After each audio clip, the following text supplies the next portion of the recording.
బాబాకు కాకడహారతి అనంతరం అభిషేకము, అలంకరణ, పూజ, అష్టోత్తరము ఇవన్నీ అవసర నైవేద్యము, అలాగే లఘుహారతి.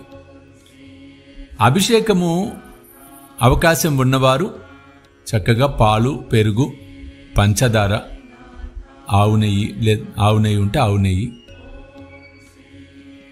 గంధము, చందనము ఇలా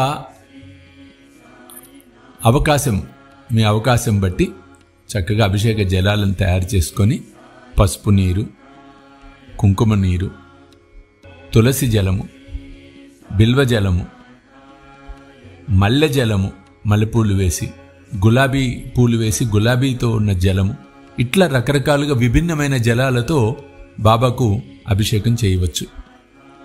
అది మీ యొక్క అవకాశము, మీకు కలిగిన అభిప్రాయం ప్రకారం చేయండి, ఏం పర్వాలేదు.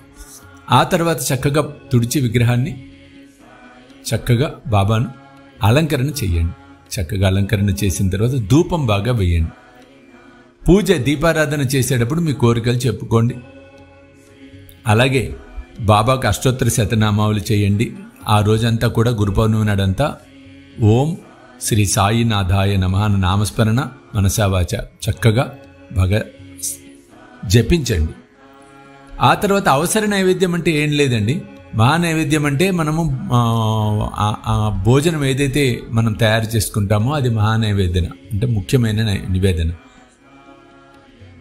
అవసరం అంటే పండ్లు కానీ, ఫలము కానీ, పాలు కానీ ఇవి మనం సమర్పించవచ్చు. ఈ విధంగా మీరు సమర్పించండి. తర్వాత ఎలాగూ మహానైవేద్యం చేస్తారు కాబట్టి ఈ విధంగా అభిషేక కార్యక్రమాన్ని భక్తి శ్రద్ధలతో ఆచరించి ఆ సాయి కృపకు పాత్రులు కండి. జై సాయినాథ్.